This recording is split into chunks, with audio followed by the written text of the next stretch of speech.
कर्म का लेखा होता सही, वो लिखने वाला झूठा नहीं। कर्म का लेखा होता सही, वो लिखने वाला झूठा नहीं। अगर वो लिखने वाला झूठा नहीं, वो लिखने वाला झूठा नहीं। वो लिखने वाला झूठा नहीं, वो लिखने वाला झूठा नहीं। ओ कर्म का लेखा होता सही, वो लिखने वाला झूठा नहीं। कर्म का लेखा होता सही, वो लिखने वाला झूठा नहीं। नमस्कार। जगतगुरु भगवान श्री कृष्ण जी के चरणों में कृतज्ञता पूर्वक वंदन करता हूँ। सनातन संस्था एवं हिंदू जनजागृति समिति की ओर से धर्म संवाद के इस विशेष कार्यक्रम में मैं कार्तिक सालुंके आप सभी का हार्दिक स्वागत करता हूँ। बंधुओं, पिछले कुछ दिनों से हम इस धर्म संवाद के कार्यक्रम से हम कर्मफल न्याय इस विषय में हम जानकर ले रहे हैं। इसमें कर्मफल के संबंध में हमने अलग अलग विषय समझ कर लिए और कुछ प्रश्नों का उत्तर भी हमने जान कर लिया। इसमें कर्म क्या होते हैं, अच्छे कर्म करने से क्या लाभ होता है, पाप क्या है, पुण्य क्या है, बुरे कर्मों का फल किस प्रकार से मिलता है, अगर कर्तव्यों का पालन करने से क्या हमें पुण्य मिलता है या पाप मिलता है, ऐसे विविध प्रश्नों के उत्तर हमने समझ कर लिए। साथ ही में पुनर्जन्म का क्या महत्व है ये भी हमने जान कर लिया। आज भी हम इस धर्म संवाद के माध्यम से हम कर्मफल न्याय इस विषय पर अनेक शंकाओं का समाधान हम करवा कर लेने वाले हैं। आज प्रमुखता से पाप का परिणाम उसके उद्देश्य पर है या कृति पर, ये हम समझ कर लेंगे। और इसी के साथ कर्म बंधनों में फंसे बिना कर्म किस प्रकार से हमें करना है ये हम जानकर लेने वाले हैं। आज हमारे साथ इस धर्म संवाद में हमारी शंकाओं का समाधान करने हेतु हिंदू जनजागृति समिति के राष्ट्रीय मार्गदर्शक सदगुरु डॉक्टर चारुदत्त पिंगले जी उपस्थित हैं। नमस्कार सदगुरु डॉक्टर पिंगले जी। नमस्कार कार्तिक जी। तो आइए हम आज के इस धर्म संवाद को आगे लेकर चलते हैं। सबसे पहला प्रश्न मैं सदगुरु डॉक्टर पिंगले जी आपसे पूछना चाहूंगा कि अनेक बार महाभारत में भीष्म पितामह का उदाहरण चर्चा में आता है। इसमें उन्होंने ऐसा क्या कर्म किया था कि जिसके कारण उन्हें शरपंजी पर मृत्यु प्राप्त हुई। इस विषय में आप हमें सभी को जानकारी दीजिए। कार्तिक जी, भीष्म जी ने ये प्रश्न श्री कृष्ण जी को पूछा है। इसके सबसे बड़ा महत्व का जो भाग हमें सीखना है वो यही है कि भीष्म जैसे परम ज्ञानी और परम भक्त व्यक्ति भी अपने जो कर्म फल है या जो प्रारब्ध वो भोग रहे हैं उसके बारे में वो ज्ञात नहीं होते हैं। और उन्होंने यह प्रश्न पूछना ही इस बात का द्योतक है कि हमें अपने प्रारब्ध की पूर्णता ज्ञान या जानकारी नहीं होती है। अब भीष्म को बाण की शैया पर लेटना पड़ा, ये निश्चित ही उनके पूर्वजन्म के किसी अपराध के कारण ही उन्हें मिला हुआ वो कर्म फल है, यह हमें समझने की आवश्यकता है। और जब वो बाणों की शैया पर थे और कृष्ण जब उनसे मिलने आया तो वो कृष्ण जी से पूछते हैं कि हे मधुसूदन, मेरा यह कौन से कर्मों का फल है जो मुझे आज ये बाणों की शैया मिली है। और तब श्री कृष्ण पितामह भीष्म से कहते हैं कि आप कुछ जन्म पूर्व एक राजकुमार थे। आप एक दिन शिकार पर जंगल में निकले थे। इस वक्त एक केरकेटा पेड़ से नीचे गिरकर आपके घोड़े पर बैठा था। आपने क्या किया कि अपने पास के बाण से उसे उठाया और पीछे की ओर फेंक दिया। और उस समय वह कांटेदार पेड़ पर जाके गिरा और कांटे उसके पीठ में धंस गए। केरकेटा जितना निकलने की कोशिश कर रहा था उतने ही उसके शरीर में वो कांटे चुभ जाते थे। और इस प्रकार वह केरकेटा 18 दिन तक जीवित रहा और कांटों में शरीर फंसने की वेदना को सहते रहा। परंतु उस समय वो बार बार ईश्वर को यही प्रार्थना करता रहा कि जिस तरह से मुझे अभी ये वेदनाएं हो रही है और तड़प तड़प पर मेरी मृत्यु होने जा रही है, ठीक उसी प्रकार मुझे उठाकर इन कांटों पर फेंकने वाले व्यक्ति की भी मृत्यु हो। और फिर श्री कृष्ण भीष्म जी से कहते हैं कि भीष्म, इसी तेरे कर्मों के फल के कारण तुझे इस जन्म में बाणों की शैया पर लेटना पड़ा है। मगर उन्होंने उसका दूसरा फल भी बताया कि यह बाणों की शैया पर लेटने के कारण ही आपको उस करकेटा का जो मिला हुआ श्राप है उससे आप मुक्ति हो गए और साधना के कारण आप आध्यात्मिक आगे की गति या मोक्ष पाओगे। तो इस तरह से हमारे जीवन में चाहे छोटा हो या कितना भी बड़ा हो, जो दुख हमें सहन करना ही पड़ता है और जिसका कारण हमें ज्ञात नहीं, वो निश्चित हमारे प्रारब्ध के कारण ही, पूर्व कर्मों के कारण ही हमें भोगना पड़ता है। जी, सदगुरु डॉक्टर पिंगले जी, आपने एक मतलब भीष्म जी के एक पिछले जन्म के जो कर्म थे उसके बारे में, उनका फल उन्हें मिला, इसके बारे में बताया। तो मेरा प्रश्न आगे आपसे ऐसे है कि पाप में भागीदारी किस किस की होती है, इसके बारे में भी आप हमें जानकारी दें। हाँ, अगर एक समय हम अनेक लोग एकत्रित होते हैं और उस समय अगर कुछ पाप होता है तो उसकी भागीदारी कैसी होती है वह भी हम समझ लेंगे। समझो सेवक और स्वामी है, जैसे हम व्यवहारिक भाषा में मालिक और नौकर कहते हैं। इनके संबंध में अगर हम विचार करते हैं तो सेवक जो कुछ बुरा काम करता है उसका पातक उसके स्वामी को लगता है। यानी कितना बड़ा कर्म का ये सिद्धांत है, ये हमें जानने की आवश्यकता है। यानी जिसका आधिपत्य रहता है उसके अनुसार उसका जो नौकर होता है वो कार्य करता है। तो नौकर पे अगर योग्य दिशा या नियंत्रण न रखने के कारण वो अगर कुछ पाप करता है तो उसका पाप का भागी वो स्वामी भी होता है। अब पति और पत्नी, इस संबंध से अगर हम विचार करते हैं तो पति अगर कोई पाप करे तो उस पाप का कोई हिस्सा पत्नी को लागू नहीं होता, पत्नी को नहीं भोगना पड़ता है।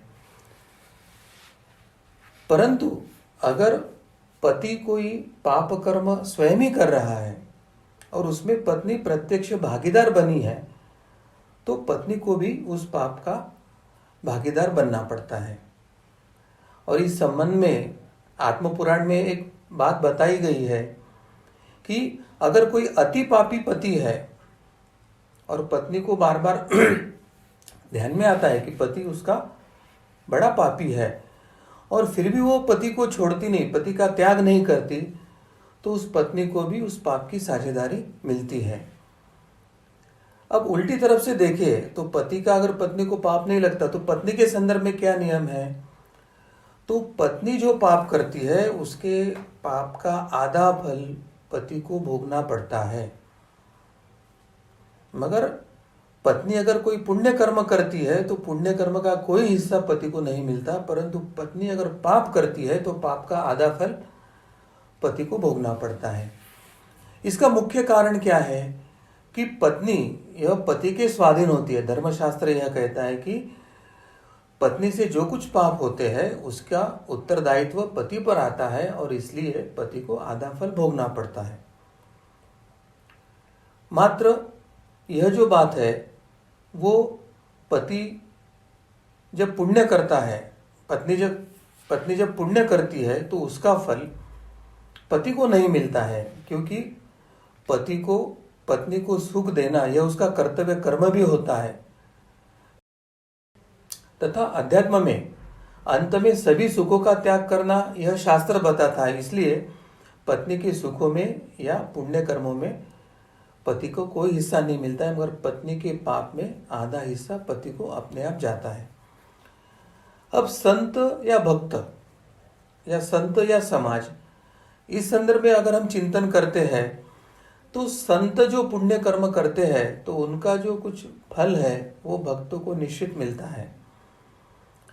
परंतु संतों की अगर कोई निंदा करता है, समाज में से कोई या उसके अनुयायी में से कोई संतों को निंदा करते हैं तो संतों के संचित में जो कुछ पाप अगर है तो वो निंदा करने वाले निंदक को भुगतना पड़ता है। इसलिए शास्त्र कहता है कि संतों की क्या, पर व्यक्ति या पर स्त्री किसी की निंदा ना करे। अब कोई उन्नत पुरुष है और उनकी सेवा करने वाला कोई व्यक्ति है, तो उन्नत पुरुषों की सेवा करने वाले व्यक्ति को उन्नत पुरुषों के पुण्यों का फल मिलता है, तो उन्नत पुरुषों का द्वेष करने वाले व्यक्ति को उन्नत पुरुषों के अगर संचित में या भाग्य में कुछ पाप लिखा है तो वह उसके हिस्से में जाता है।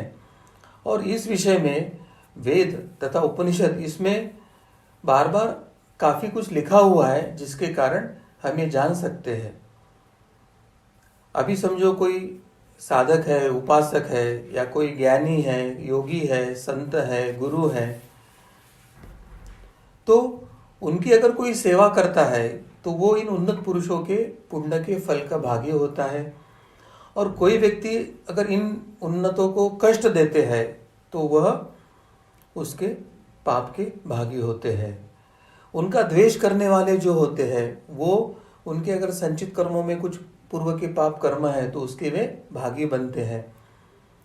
और अंततः हम संत तथा राजा इनके संदर्भ में पाप या पुण्य की क्या भागीदारी होती है वो हम समझ लेंगे।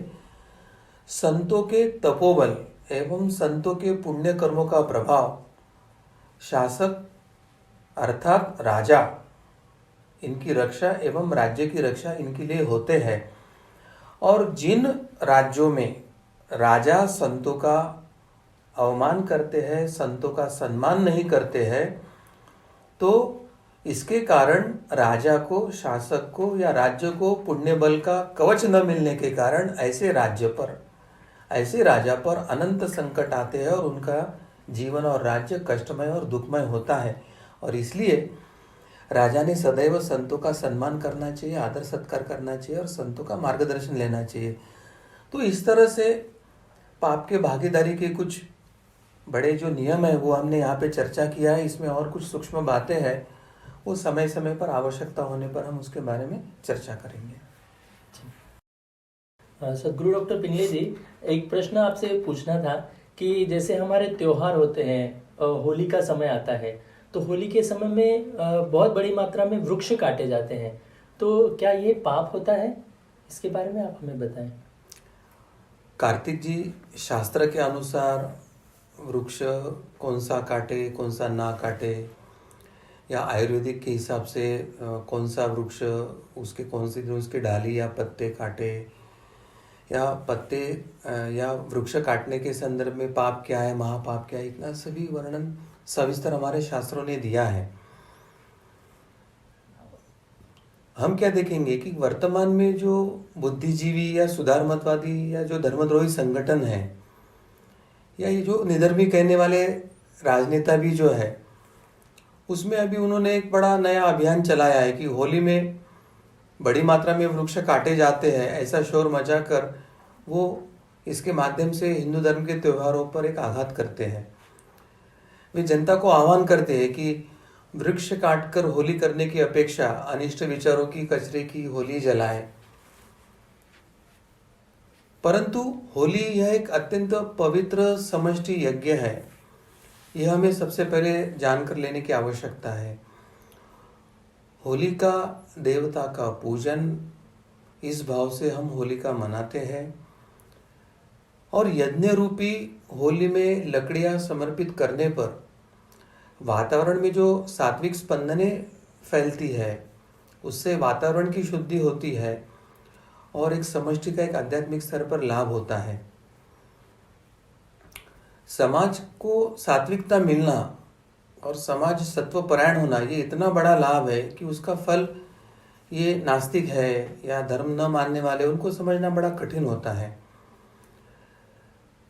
इसे यह हमको ध्यान में लेना चाहिए कि वृक्ष काटना सामान्यतः पाप होता है, परंतु धर्म कार्य हेतु या यज्ञ याग हेतु जो हम आवश्यकता अनुसार आवश्यक उतना ही जब वृक्ष काटते हैं तो वह पाप नहीं होता है। मगर पाप क्या है, शास्त्रकार है, स्मृतिकार है, वो क्या कहते हैं, वो भी हमें जानकर लेने की आवश्यकता है। तो स्मृतिकार कहते हैं कि जीवित वृक्ष काटने वाला महापापी होता है। उसके साथ वे कहते हैं कि केवल वृक्ष काटता है वह नहीं, तो वृक्ष काटने के लिए अगर कोई अनुमोदन कर रहा है तो अनुमोदन देने वाला भी पापी होता है। इतना ही नहीं, तो कोई व्यक्ति उसके समीप बैठा है और वो स्वीकृति दे रहा है कि ठीक है आप काटिए वृक्ष, तो वो भी पापी होता है। या वृक्ष का, जीवित वृक्ष को काटकर कोई व्यापार करते हुए दिख रहा है, तो उसे अगर दिख रहा है और कोई व्यक्ति उसको रोक नहीं रहा है, तो वो न रोकने वाला व्यक्ति भी महापापी होता है। और सभी के पाप एक जैसे ही होते हैं। हमारी श्रुति है, स्मृति है, पुराण है, इन्होंने सर्वत्र हमारे वृक्ष एवं निसर्ग पंचमहाभूत वातावरण का अत्यंत महिमा मंडन किया है। परंतु कौन से वृक्ष तोड़ना चाहिए, कब तोड़ना चाहिए, ये शास्त्र भी हम छोटे पैमाने पे समझ के लेंगे। कि हमारा जो आयुर्वेद है वो आयुर्वेद वृक्षों के ही आधार पर चलता है। विशिष्ट वृक्ष को विशिष्ट दिन, विशिष्ट समय, विशिष्ट प्रार्थना करके जितनी आवश्यकता है उतना वृक्ष काटने का हमें सुविधा धर्मशास्त्र ने दिया है। जीवित वृक्ष को ना काटे यह बताने के बाद जो वृक्ष अभी मरणासन्न हुआ है या अभी जिसका आयु खत्म हुई है, उसको अगर जनोपयोग के हेतु या सूखे हुए वृक्ष को काटकर उसको जनोपयोग में लाने के हेतु उसके लिए कोई निर्बंध नहीं है। परंतु जीवित वृक्ष को काटकर उसको एक शास्त्र के विरुद्ध अनैतिक दृष्टि से वापर करने के हेतु हमारे शास्त्रों ने उसे महापाप बताया है। जी सदगुरु डॉक्टर पिंगले जी, आप बहुत ही अच्छे से हमें सब उदाहरणों के साथ यहाँ पर आप बता रहे हैं। मेरा सभी दर्शकों से निवेदन है, आप ये जो कर्मफल न्याय के जो हमारा धर्म संवाद चल रहा है, इसका ये जो YouTube है, तो आप अन्यों को भी शेयर कर सकते हैं। आपके जो मित्र हैं, आपके परिवार के अन्य सदस्य हैं, उन लोगों तक ये जानकारी पहुंचाने का प्रयास कर सकते हैं। और आप भी इस धर्म का ज्ञान देने के लिए, ये जो धर्म शिक्षा का कार्य है, इसमें आप ये सेवा आप अवश्य कर सकते हैं। इसलिए मैं फेसबुक और यूट्यूब से जुड़े हुए सभी दर्शकों से निवेदन करूंगा कि आप अवश्य ये जो विषय यहाँ पर चल रहा है इसे अवश्य शेयर कीजिए और हमारे पेज को लाइक कीजिए और अन्यों को भी शेयर कीजिए, सब्सक्राइब कर सकते हैं। मेरा अगला प्रश्न सदगुरु डॉक्टर पिंगले जी आपसे ये है कि समाज में बहुत सारे लोग गलत कर्म करते हैं, अधर्म करते हैं और अधर्म की ओर मुख सम्मति से देखते भी रहते हैं। कुछ गलत अगर हो रहा है तो उसको केवल शांत रहकर देखने का भाग होता है। तो क्या समाज का यह संगठित पाप होता है? और अगर होता है तो उसका परिणाम किस प्रकार से भुगतना पड़ता है? इसके बारे में आप हमें बताएं। सबसे पहले तो पाप का मूक सम्मतिदार होना और मूक सम्मति से देखना, यह वो पाप का भागी होता ही है। और ऐसे कर्मों से समाज का समष्टि पाप बढ़ता है और समष्टि पाप बढ़ने से उस राष्ट्र पर, राज्य पर भारी संकट आते हैं। यह मूलभूत बातें हमको पहले समझ के लेने की आवश्यकता है।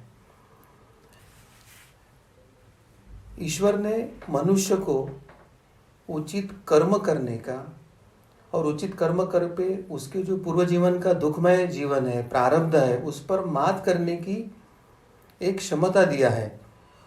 और इसके साथ ईश्वर ने मनुष्य को स्वयं के साथ संपूर्ण सृष्टि को भी सुखी करने की क्षमता देकर रखी है। अब ऐसा होते हुए भी मनुष्य उस क्षमता का उपयोग किस हेतु करता है? तो मनुष्य इस क्षमता का हेतु अपना स्वार्थ पूर्ति के लिए करता है, निष्पाप जीवों पर अन्याय करने के लिए करता है, अन्यों पर अधिकार जमाना, अन्यों पर वर्चस्व कायम करना, इसके लिए करता है। इसके कारण मनुष्य अधर्म करता है। अधर्माचरण से उसका स्वयं का प्रारब्ध दूषित होता है और स्वयं के साथ समाज का प्रारब्ध दूषित होता है। अब स्वयं, समाज और सभी का प्रारब्ध दूषित होने के कारण ये समष्टि पाप जो निर्माण होता है उसका प्रभाव जो है संपूर्ण सृष्टि पर पड़ता है। सृष्टि का जो चक्र है उसका संतुलन बिगड़ता है और इसके कारण ऐसे समाज और राष्ट्र पर अतिवृष्टि, अनावृष्टि, भूकंप, युद्ध, तोता या टिड्डे, इनके आक्रमण जैसे प्राकृतिक आपदाएं आती हैं। अब हमारे पुराणों में कुछ बातों स्पष्टता से हमें बताई गई है उसमें क्या कहा गया है कि हिंदू धर्म के अनुसार कुलाचार पालन करना आवश्यक है। अगर हम ऐसे नहीं करते तो विशिष्ट देवताओं के लिए जो विशिष्ट उपचार हमने तय किए हैं वो उन तक नहीं पहुंचते हैं। इसके कारण देवता को जो भोग देना है, नैवेद्य देना होता, वो भी देवता तक पहुंचता नहीं है।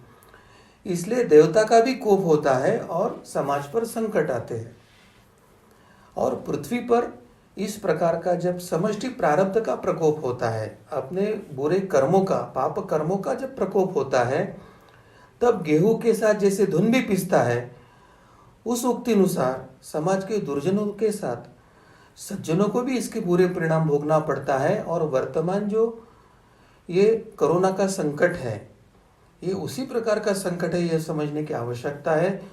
जो बुरे कर्म करने वाले, पाप करने वाले लोगों के कारण जो समष्टि पाप बना हुआ था, उसके कारण ये वर्तमान समय में सज्जनों को भी विपरीत काल को मुंह देने की अभी आवश्यकता पड़ रही है। जी, सदगुरु डॉक्टर पिंगले जी, पाप अगर हमसे होते हैं व्यक्ति से, तो पापों के लिए प्रायश्चित्त ऐसे धर्मशास्त्र में बताया गया है। तो पापों के कुछ सरल प्रायश्चित्त हो तो इसके विषय में आप हमें जानकारी दें। प्रायश्चित्त हो या पाप कर्म से निवृत्त हो, जो नित्य नैमित्तिक होते हैं, उसके लिए हमें पहला जो बताया वो वैश्वदेव। वैश्वदेव यह पंच महायज्ञ जो हमको करने के लिए बताया है प्रतिदिन नित्य, उसमें का एक महत्व का यज्ञ है। इसके कारण अनजान में जो हुए पाप है उस समूल पापों का नाश होता है। दूसरा जो है विष्णु स्मरण करके प्रायश्चित्त करना। जैसे हम प्रत्येक कर्म करते हैं तो जाने अनजाने में प्रत्येक कर्म के समय हमारे कुछ न कुछ गलतियां या पाप हो सकते हैं। तो हर कर्म के अंत में अगर हम विष्णवे नमः, विष्णवे नमः, विष्णवे नमः ऐसा त्रिवार कम से कम विष्णु स्मरण करते हैं, या विष्णु नाम का जब 1,000 बार करते हैं या उससे भी अधिक बार करते हैं, या हम प्रतिदिन विष्णु सहस्त्र नाम का उच्चारण करते हैं, तो ये उच्चारण और स्मरण के माध्यम से भी हमारे बहुत से पाप कर्मों के फल नष्ट होते हैं। अब जो तीसरा उपचार है उसमें ऐसे बताया है कि गंगा, जो सप्त नदियों में पवित्र पापनाशिनी गंगा है, उसमें अगर हम स्नान करते हैं तो शास्त्रों ने जो 10 पापों का विधान बताया है, उन 10 पापों का नाश गंगा स्नान से होता है। और इसलिए गंगा को दशहरा भी कहते हैं। परंतु गंगा स्नान गंगा किनारे वाले आसपास के लोगों को संभव है, सभी को संभव नहीं। अब इस पर क्या है, तो हमारे शास्त्र ने इस पर भी उपाय बताया है। स्कंद पुराण में इसको एक पर्यायवाचक उपाय दिया है। और समस्त पापों के नाशों के लिए ज्येष्ठ शुक्ल दशमी इस तिथि के ऊपर भावयुक्त अंतःकरण से अगर हम स्नान करते हैं एवं दान धर्म करते हैं, और उसके ये स्नान कहाँ करना है, तो हमारे क्षेत्र में जो निकटवर्ती नदी है वो नदी के किनारे जाए, उस नदी को गंगा नदी माने, उसमें स्नान करे, वहाँ तिल एवं जल का अर्घ्य दे, तो हमें गंगा स्नान का फल मिलता है। और उपरोक्त जो 10 पाप बताए हैं वो जो गंगा स्नान से नाश होते हैं, वैसे यह भावपूर्ण अंतःकरण से किए हुए स्नान से भी नष्ट होते हैं। तो इस प्रकार के कुछ जो विधान हमको कर्मफल नाश के लिए जो शास्त्रों ने बताया है वो हम सरलता से कर सकते हैं। जी, आप सभी ने को बहुत सरल प्रायश्चित्त के उपाय आपने बताए हैं। हम सभी इस प्रकार से प्रायश्चित्त कर्म कर सकते हैं। मेरा अगला प्रश्न आपसे है कि पाप का परिणाम जो रहता है वो उसके उद्देश्य पर या कृति पर, किस पर रहता है, इसके बारे में आप हमें बताएं। पाप का जो परिणाम है वो उद्देश्य या कृति पर है, वो अभी हम कुछ उदाहरण से ही देख लेंगे। मगर तत्वतः यह हमें समझने की आवश्यकता है कि कृति के स्तर पे जो होता है उसका परिणाम अल्प होता है। उद्देश्य और कृति अगर दोनों बुरे हैं तो उसका परिणाम अधिक होता है। तो ये तत्व जानकर हम आगे की बातें समझ लेंगे। अब सोच समझकर अगर कोई गुनाह करता है तो उसका फल क्या होता है वो हम देखेंगे, तुलनात्मक देखेंगे। समझो किसी व्यक्ति के अंदर ईर्ष्या है या द्वेष की भावना है, और इन भावनाओं से ग्रस्त होकर अगर कोई व्यक्ति किसी की हत्या करता है तो उसको मृत्यु दंड मिलता है।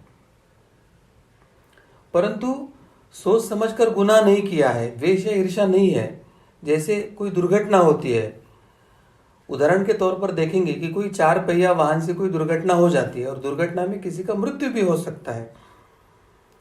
परंतु ऐसे प्रसंगों में चालकों को थोड़ा सा आर्थिक दंड होता है या थोड़ी सी शिक्षा हो सकती है, परंतु उसको मृत्यु दंड नहीं मिलता है। परंतु जो जानबूझकर मृत्यु गुनाह कर रहा था उसको मात्र मृत्यु दंड मिलता है। अब तीसरा जो इसमें है कि अपना कर्तव्य पालन या राष्ट्र की या समाज की रक्षा हेतु या धर्म की रक्षा या धर्म पालन हेतु अगर किसी के हाथों से मृत्यु हो जाती तो उसका फल क्या है। तो उदाहरण के तौर पे हमारा राष्ट्र का कोई सैनिक है और अपने शत्रु राष्ट्र के वो 100 से अधिक सैनिक को जानबूझकर मारता है, परंतु उसको ये कर्म करने के लिए बहुत सा पुण्य मिलता है, क्योंकि वो उसका कर्तव्य पालन करता है, राष्ट्र और समाज की रक्षा हेतु वो करता है, किसी स्वार्थ या द्वेष ईर्ष्या के भाव से वो नहीं करता है। और इसलिए ऐसे सैनिकों को जनता तथा शासन के द्वारा सम्मानित किया जाता है। और युद्ध में अगर सैनिक का मृत्यु होता है तो सैनिक को स्वर्ग प्राप्ति होती है। तो उद्देश्यों के अनुसार कृति तो सभी की सरी की है कि एक व्यक्ति के हाथों दूसरे का मृत्यु हुआ, कृति सरी की है, मगर उद्देश्य अलग अलग होने के कारण उद्देश्य के आधार पर किसी को मृत्यु दंड मिल सकता है, किसी को थोड़ी सी शिक्षा मिल सकती है, तो किसी को मान सम्मान बख्शिश या स्वर्गलोक प्राप्त हो सकता है। अब जैसे सत्य या असत्य बोलना, तो पाप की दृष्टि से तो हम असत्य बोलने के संदर्भ में अभी यहाँ चिंतन करेंगे कि अगर असत्य बोलना क्या हर समय गुनाह होता है या कभी कभी सच्चा बोलना भी पाप हो सकता है क्या। तो उदाहरण के तौर पर अगर हम देखते हैं कि अगर कोई दुष्ट व्यक्ति किसी अच्छे व्यक्ति की हत्या के लिए उसे ढूंढ रहा है और हम उसको उस व्यक्ति का पता बता देते हैं, तो इससे क्या होगा, हमारे खाते में पाप जमा होगा। क्योंकि ऐसा करने से हम प्रत्यक्ष रूप में एक दुर्जन को उसका पाप या गुनाह करने के लिए सहायता तो करते हैं, परंतु एक सज्जन के जीवन में क्लेश, उसके परिवार में क्लेश निर्माण हेतु हमारा ये सत्य बोलना निमित्त होने के कारण ऐसे प्रसंगों में सत्य बोलना भी ये पाप हो सकता है। इस विषय में और एक सत्य कथा हमें समझकर लेनी होगी। एक दिन एक कसाई था और उसके पास एक गोमाता बांधी हुई थी, वो अपना बंधन तोड़कर भाग गई। कसाई भी अपना हथियार लेके उसके पीछे भागने लगा, दौड़ रहा था। रास्ते पर एक मोड़ पर आने के बाद कसाई को गोमाता कौन सी दिशा में गई वो समझ में नहीं आ रहा था। उसी ने किसी व्यक्ति से पूछ लिया कि भाई गोमाता कौन सी, गाय कौन सी दिशा में गई। अब व्यक्तिगत जीवन में वो व्यक्ति एक परम भक्त था, धर्मपरायण व्यक्ति था। उस समय वो जाप भी कर रहा था। उसके मन में विचार आया कि अब मैं झूठ बोलूं तो पाप होने वाला है, तो इसलिए वो प्रत्यक्ष मुख से तो नहीं परंतु उसने इशारा करके बताया कि गोमाता इस दिशा में गई है। और उसके मन में यह भी आया था कि झूठ बोलना पाप है करके उसने सत्य बता दिया। अब परिणाम क्या हुआ कि कसाई ने वो गाय को पकड़ा, बाद में पकड़कर उसको काटा और उसको गोहत्या का पाप लगा। अब समय बीत गया, गोमाता को दूसरा जन्म मिला, उस कसाई को भी जन्म मिला, और वो जो धर्मपरायण जो व्यक्ति था जिसने कौन सी दिशा में गोमाता गई उसको भी जन्म मिला। अब अगले जन्म में गोमाता को एक स्त्री का जन्म मिला, वो जो कसाई था उसको पुरुष का जन्म मिला, और वो गोमाता जो स्त्री बनी थी उसके जीवन में वो कसाई पति के रूप में संबंधी बन के आया था। उस समय वो जो गाय कौन से दिशा में गई, वो दिशा दिखाने वाला जो भक्त व्यक्ति था उसको भी जन्म मिला और वो उस जन्म में खाटिक बना और उस खाटिक का नाम था सदन। सदन खाटिक होने के उपरांत भी पूर्वजन्म के उसके साधना के संस्कार थे, धर्मपरायण और भाव भक्ति के कर्मों के संस्कार होने के कारण उस जन्म में भी वो एक प्रसिद्ध कीर्तनकार और एक प्रसिद्ध भक्त करके ही मान्यता प्राप्त था। एक बार वह तीर्थ यात्रा पर निकला, बीच रास्ते में एक गांव में उसको किसी के घर में शरण लेने की इच्छा हो गई। कर्म धर्म सहयोग से वह उसी स्त्री और पुरुष के घर में गया कि जो पिछले जन्म में गोमाता और कसाई थे, उसने वही शरण मांगी। उस घर में केवल वो पति पत्नी ही रहते थे।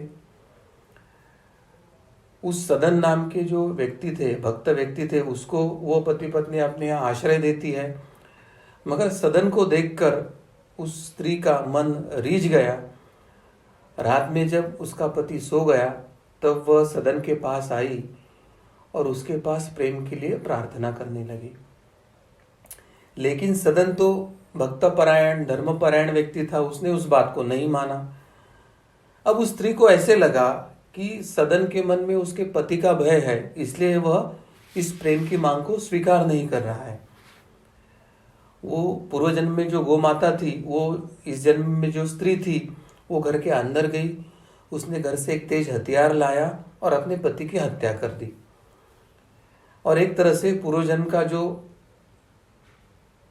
उसका प्रारब्ध था वो उसने फल के स्वरूप में अपने पति को दे दिया। अब पति की हत्या करने के बाद वह औरत जो पूर्व जन्म में गौ माता थी, कसाई के हाथों मरी थी, वापस सदन के पास आई और उसने उससे बोला कि अब आपको मेरे पति से डरने की कोई आवश्यकता नहीं, मैंने उसका वध कर लिया है, अब मेरे प्रेम की ये जो मांग है आप स्वीकार करें। परंतु सदन तो धर्मपरायण धर्मनिष्ठ व्यक्ति होने के कारण उसने फिर वो स्त्री का मांग अस्वीकार कर दिया। अब वो स्त्री को क्रोध आ गया और उसने शोर मचाना शुरू कर दिया। आसपास के लोग एकत्रित हो गए और स्त्री ने अपने पति के हत्या का पूर्ण आरोप उस सदन के ऊपर लगा दिया। और एक तरह से सदन ने पिछले जन्म में जो गौ माता किस दिशा में गई थी, वह सच बताकर जो गलत कर्म किया था, उसके पाप का फल अभी सदन ने भोग लिया।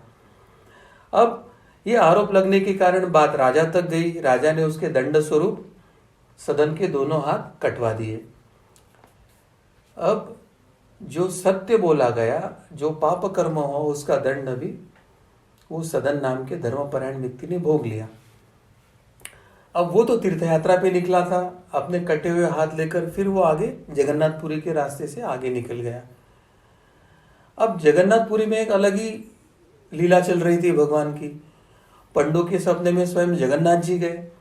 उन्होंने पंडों को कहा कि भाई मेरा एक बहुत बड़ा भक्त आने वाला है, आप पालकी लेकर जाइए और उसे सम्मान से मेरे पास लेके आइए। पंडों के भी मन में जिज्ञासा जागृत हो गई कि ये ऐसे कौन से भक्त आ रहे कि जिसके लिए स्वयं जगन्नाथ उनके लिए सपने में आके बता रहे। उन्होंने कहा कि हम उसको पहचानेंगे कैसे। तो भगवान ने उन्हें बताया कि उसको दोनों हाथ कटे हुए हैं, वो मेरा भक्त है। वो पंडे लोग पालकी लेकर ढूंढते ढूंढते पूरे क्षेत्र में जा रहे थे, एक सदन के पास आ गए। सभी ने सदन को देखा और मन ही मन में कहा कि यही व्यक्ति है जिसके लिए हमें जगन्नाथ जी बोल रहे थे। अब ये सब लोगों को पालकी लेकर आने के बाद, देखने के बाद सदन के मन में विचार आया कि हे प्रभु, मैं पहले अगर तीर्थ यात्रा पे निकला था तो यात्रा के पहले आपने मेरे हाथ काट दिए, अब ये पंडे लोग पालकी लेकर आ रहे हैं, अब ये मेरे साथ क्या करने वाले हैं। उसके मन में ये प्रश्न आ जाता है और पंडे आते हैं, उसको पालकी में बिठाते हैं और मंदिर में लेके जाते हैं। जैसे ही वो पंडे उनको मंदिर में लेके जाते हैं, वहां साक्षात भगवान उन्हें दृष्टांत देते हैं, प्रकट होते हैं और उसको गले लगा लेते हैं। परंतु सदन भगवान को पूछता है कि भगवान ये आपकी क्या लीला है, पहले तो आपने मेरे हाथ काट लिए, फिर पालकी में बिठाया, अब गले लगा रहे हो, इसका अर्थ मैं क्या समझूं। उस पर भगवान जगन्नाथ उसको बताते हैं कि हे सदन, पूर्व जन्म में तुमने इन्हीं हाथों से सत्य तो वचन बोला था, परंतु गाय कौन सी दिशा में दिखा गई ये दिखाया था। उसके कारण कसाई को सहायता हुई थी और कसाई ने जो गोवध किया था उस गोवध के पाप के आप भागी बने थे। गाय ने तुम्हें माफ नहीं किया था और वह स्त्री रूप में जन्म लेकर आप जिनके यहाँ निवास के लिए रुके थे वो वही स्त्री यानी वो वही गौ माता थी जिसकी उस कसाई ने हत्या किया था।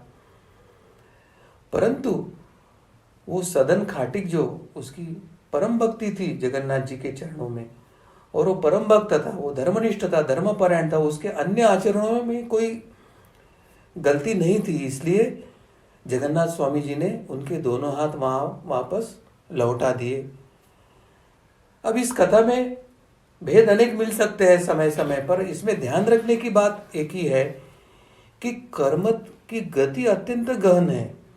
कभी सच बोलना पाप होता है तो बहुतांश झूठ बोलना पाप होता है।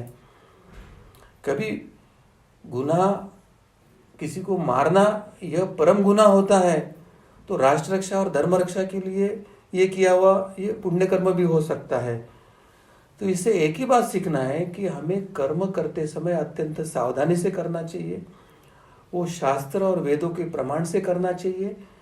हमारे संत या गुरुजन जो हमें दिशा दर्शन देते हैं उस दिशा दर्शन को लेकर करना चाहिए। स्वयं अपनी कोई कर्म की गति ना तय करे, यह इसे सीखने की आवश्यकता है। जी, सदगुरु डॉक्टर पिंगले जी, आपने एक मार्मिक कथा के माध्यम से हमें सभी को ये समझाया है कि कर्म किस प्रकार से हमें करने चाहिए।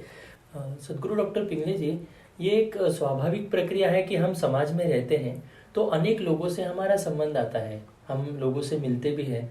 तो इस प्रकार समाज से संपर्क में आने पर कर्म के विषय में हमें कौन सी सावधानियां रखनी चाहिए, तो इसके बारे में भी आप हमें बताएं। कार्तिक जी, इसके लिए सबसे पहले जो हमें आवश्यक है कि हमारा जन्म किन कारणों के लिए हुआ है वो पहले हमें ज्ञात होना चाहिए। और उसमें का सबसे महत्व का है कि हमारे पिछले जन्मों के जो कर्म हैं उसके जो प्रारब्ध स्वरूप में भोग हमको इस जन्म में भुगतने हैं, उसके लिए हमारा प्रमुखता जन्म हुआ है। और 65% जो है हमारा जीवन वो प्रारब्ध भोग के लिए है, और 35% जो है वो इस जन्म में हमको स्वयं स्फूर्ति से साधना और आनंद प्राप्ति यानी ईश्वर प्राप्ति के लिए प्रयास करने के लिए दिए होते हैं। ये सबसे महत्व का ध्यान में रखकर हम आगे की बात का विचार करेंगे। तो अब हम प्रारब्ध से जो भोग भोग रहे वो तो हमारे हाथ में नहीं, मगर इस जन्म में हमारा आचरण कैसे हो, हमारे कर्म कैसे होने चाहिए, ये हमें समझकर लेने की आवश्यकता है। तो हमारे अधिकाधिक जो प्रयास है, हमारे अधिक जो इस जन्म के कर्म है उसमें से अन्य किसी व्यक्ति, प्राणी, वनस्पति को अनावश्यक वेदना ना हो, उनको हमारे हाथों हमारे कर्मों के माध्यम से किसी को पीड़ा ना हो, यह हमें देखना चाहिए।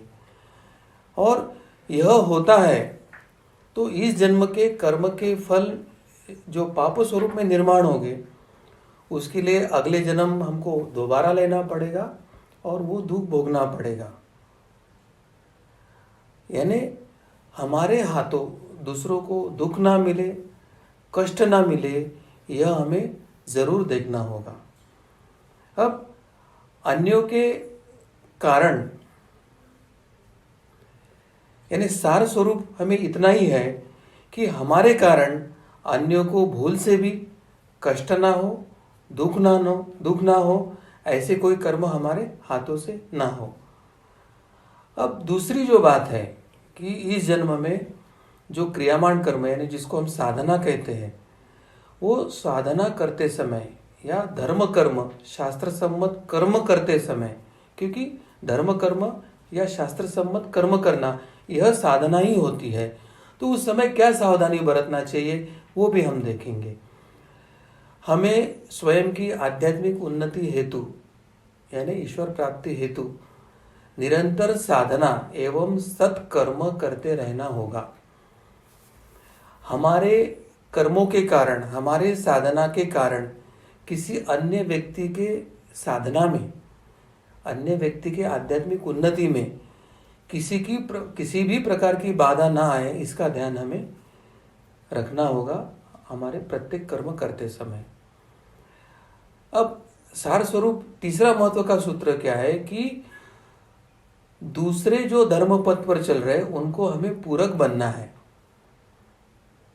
यानी स्वयं के जो अच्छे कृत्य है या हमें जो कुछ ज्ञान प्राप्त हुआ है वो हम दूसरे को सहायता करके कैसे बताएं, दूसरे को दिशा दर्शन या मार्गदर्शन कैसे करें, इस दृष्टि से बताकर उनके धर्म पथ पर हमें पूरक होने की आवश्यकता है।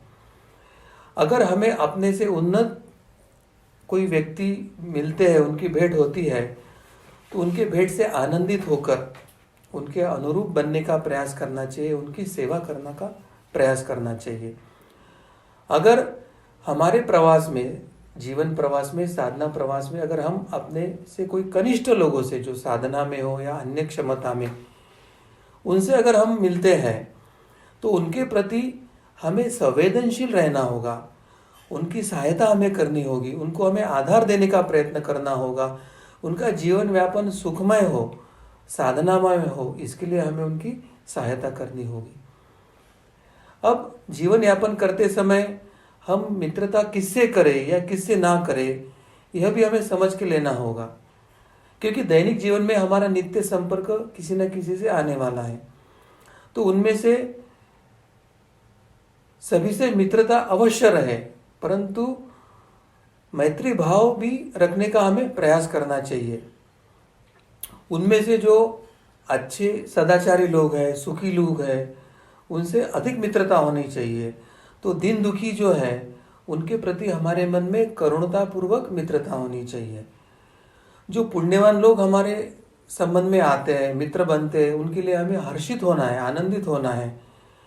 और हमारे संपर्क में अगर कोई पापी व्यक्ति आते हैं तो उनके साथ अनदेखी करके हम अपने धर्मपरायण रास्ते पर निरंतर चलने की आवश्यकता होती है। जी, सदगुरु डॉक्टर पिंगले जी, आपने बहुत ही आसान भाषा में हमें यहाँ पर समझाया है कि समाज के लोगों के साथ हमें कैसे कर्म करने चाहिए, हर व्यक्ति से हमें कैसे बर्ताव करना चाहिए। हम सभी आपका बहुत बहुत धन्यवाद व्यक्त करते हैं। मैं सभी दर्शकों से एक बताना चाहूँगा कि अगर आपके मन में ये सुनते समय कोई शंका हो, समाधान प्रश्न आपके मन में निर्माण हुए हो, तो आप अवश्य अपने चैट बॉक्स के ऊपर आप लिख कर दे सकते हैं। सदगुरु डॉक्टर पिंगले जी के माध्यम से कर्मफल न्याय इस विषय के अनेक प्रश्नों के उत्तर हमें यहाँ पर मिल रहे हैं, इसलिए हम सभी आपके प्रति बहुत बहुत कृतज्ञता व्यक्त करते हैं। आपका बहुत बहुत धन्यवाद सदगुरु डॉक्टर पिंगले जी।